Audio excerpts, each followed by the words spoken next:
Hey, Coach, how much was Friday, a really good example of how Dylan and the receivers have begun to kind of build more connection and rapport? It was good to see them go out and execute on third down in the first half and execute on, shot plays, 50-50 balls, being able to push the ball down the field, both deep and intermediate. And it's good to see Dylan check the ball down like he did. I think he did a really nice job of distributing the ball to all positions.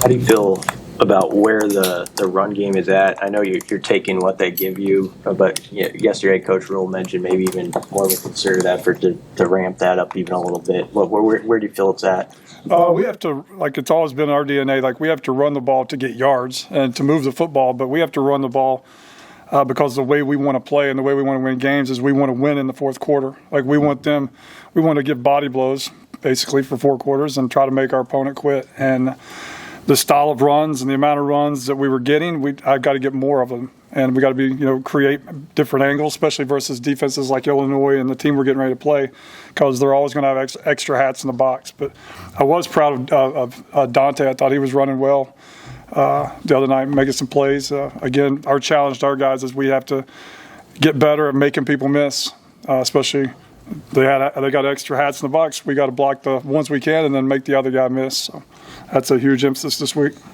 What did you tell your guys about? Did you have any certain message about what happened in overtime to your guys? No, it's simple. It's, again, I reference Coach a lot on this, but, your unit, which would be the offensive unit, is, a representation of leadership, and I lead that offense. So I've got to do a better job of making sure we're prepared mentally, physically, emotionally, when we get in that situation that we can go out there and execute. And, it's not just this guy busted an assignment or, that guy busted this. It's not that. It's the whole group has to be accountable. And, you hear all these things well, that's Nebraska. It's not a jinx. It's not a fluke. It's just a group of guys that we have to figure out and get better and learn from this and go out there the next time it comes, right, and take advantage of the opportunity and go finish it off.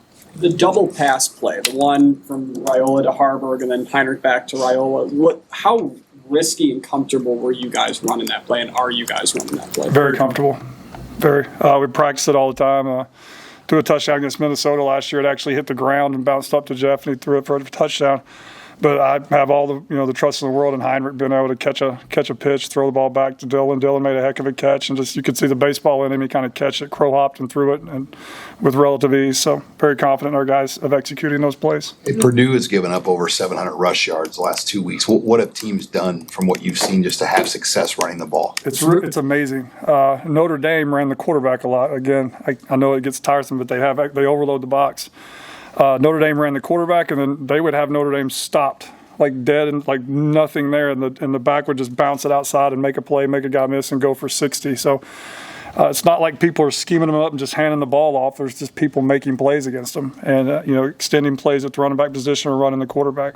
It's going to be really hard. It's hard for you when you watch the tape, it's hard to imagine that they have given up that amount of yards just with the scheme and how hard they play and the personnel that they have in that front seven. What was your evaluation at Gunner? I thought he did well. That's a big spot to get put in. There wasn't really any times where we were thinking, oh crap, Gunner's out there. We just called the ball plays that we were going to call, if he wasn't out there, and he did well. Hey, can you shed some light or go into the decision on the 3rd and 3 play at the end of regulation and just your choice of personnel there? Is it specifically kind of just as simple as making them think you're going to run when you plan to have 4 guys going out for a pass? Exactly. We got in a big personnel group, and it was 3rd and 3. In my mind, they're thinking we're probably going to take 2 downs. I thought, we've never thrown the ball out of that personnel in 2 years. So we've been working, certain pass plays out of that personnel. I felt very comfortable.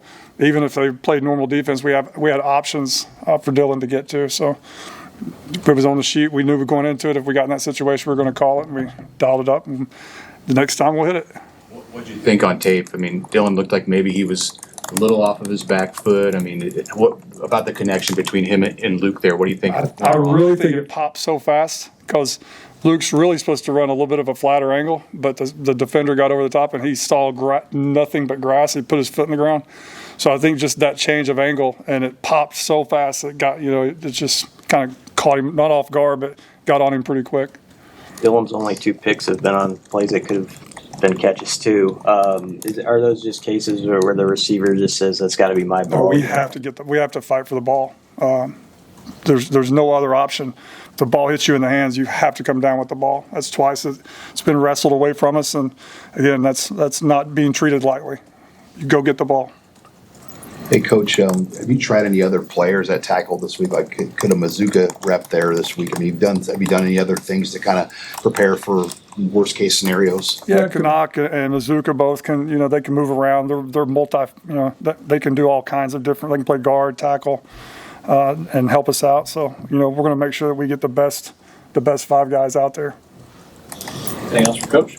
After the game, Dylan kind of puts it on himself just because he missed that one throw. Everybody thought he had a pretty great game otherwise. What stands out to you about just how he kind of takes on that role already as a young guy after a game? I think it's just in his DNA. I think some people do it just to, for show, like, that's on me. That's like you see coaches all the time, right? Like, that's on me. That's not.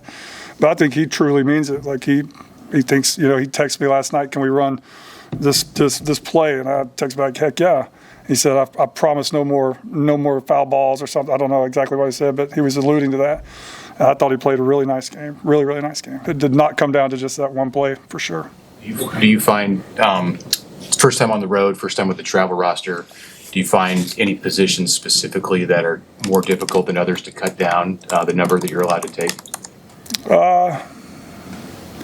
The wideouts, tight ends, those positions will usually have some discussions, but I think we're pretty set right now on the depth chart and actually who's going to go and who we're counting on to go in and play in a game. Hey, Marcus, how do you foresee the coach-to-player helmet communication going for the first time on the road?